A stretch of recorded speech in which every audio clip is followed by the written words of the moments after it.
नमस्कार, सुप्रभात, आदाब। Welcome back our YouTube channel. सामान्य हिंदी के क्रम में आगे बढ़ते हुए वर्णमाला के क्रम में आज का जो टॉपिक है वो है व्यंजन, consonant. So let's begin the topic. व्यंजन, कॉन्सोनेंट्स। व्यंजन क्या होते हैं? स्वर की सहायता से बोले जाने वाले वर्ण व्यंजन कहलाते हैं। इन्हें बोलने के लिए किसकी सहायता होती है? लेनी होती है स्वर की। प्रत्येक व्यंजन के उच्चारण में आ स्वर होता है, जैसे क, ख, आ का जरूर उसमें समावेश मिलेगा। आ के बिना व्यंजन का उच्चारण संभव नहीं। परंपरागत रूप से व्यंजनों की संख्या जो है वह 33 मानी जाती है। द्विगुण व्यंजन ढ़ और ढ़ को जोड़ देने पर इनकी संख्या 35 हो जाती है।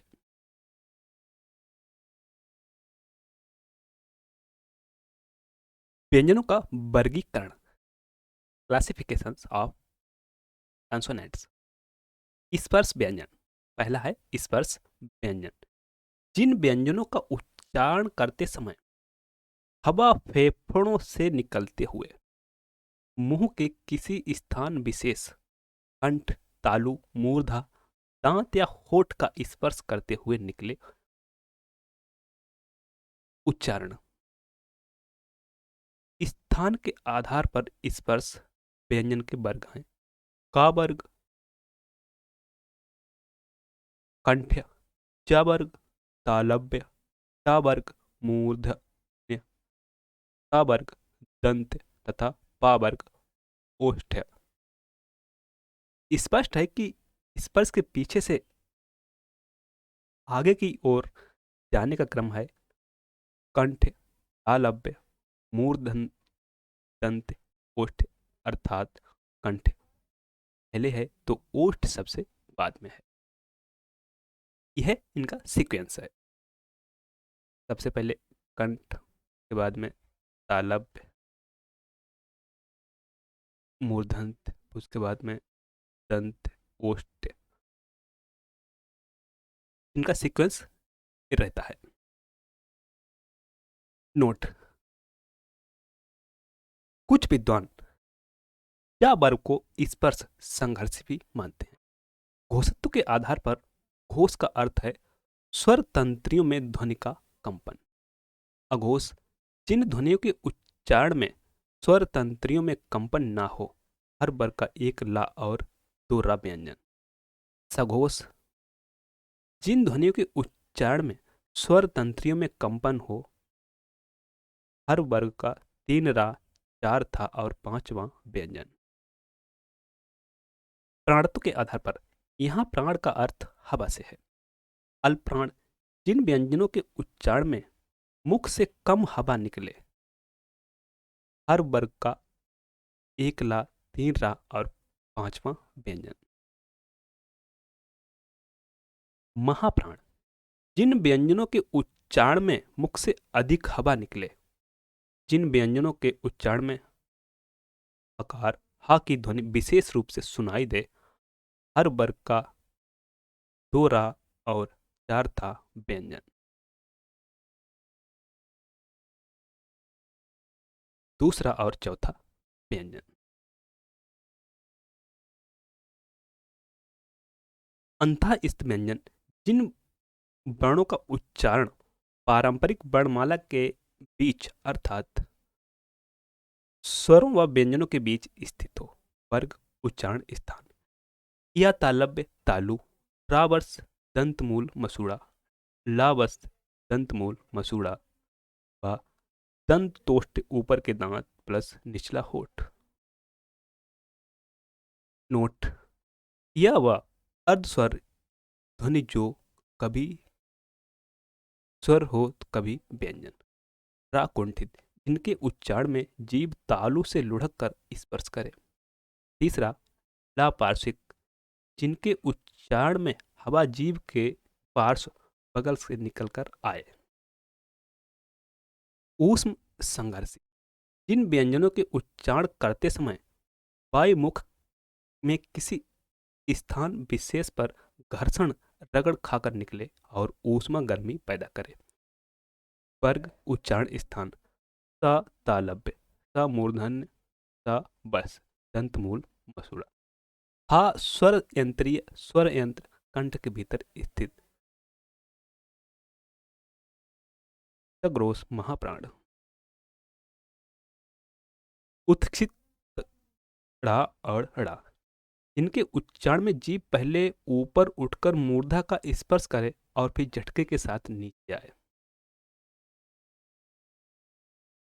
ड़ा और ढा हिंदी के विकसित व्यंजन है, इस संस्कृत में नहीं थे। ई मूर्धन्य सगोस अल्पप्राण, ड़ा मूर्धन्य सगोस महाप्राण।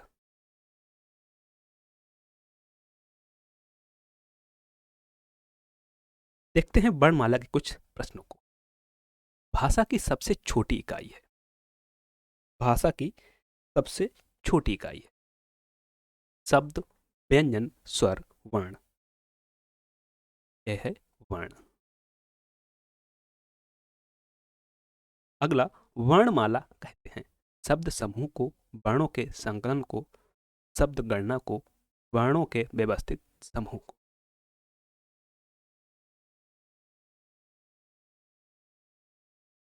सही विकल्प होगा डी, वर्णों के व्यवस्थित समूह को। अगला, निम्न में से कंठ ध्वनियां कौन सी हैं?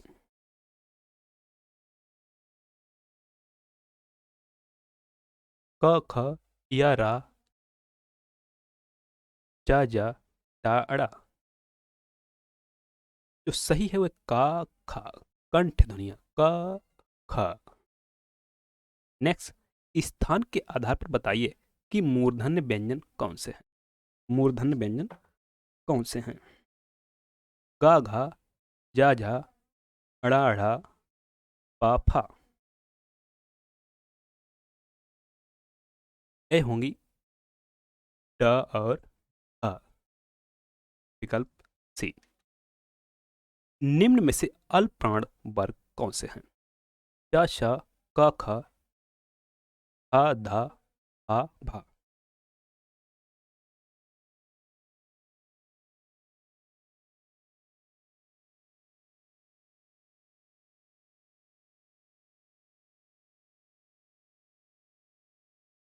ये होंगे क और ग।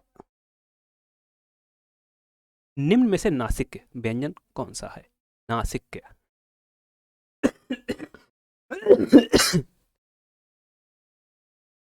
स, य, ग, जा। ये होगा बी। ए आए वर्ण क्या कहलाते हैं?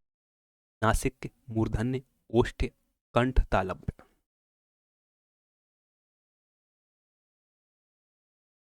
ये कहलाते हैं कंठ तालव्य।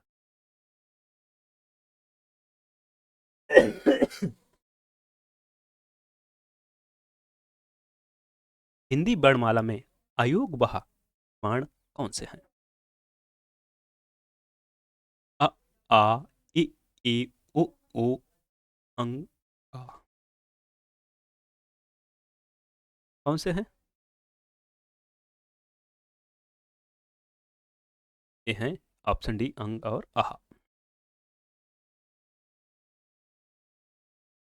निम्न में बताइए कि किस शब्द में द्वित्व व्यंजन है?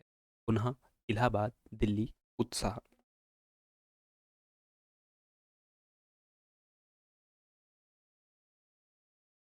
दिल्ली।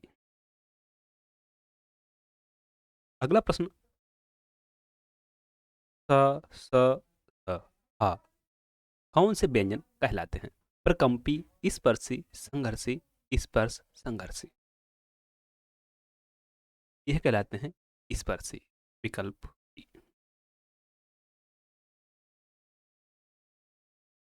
थैंक्स, मिलते हैं नेक्स्ट वीडियो में नए प्रश्नों के साथ। नमस्कार।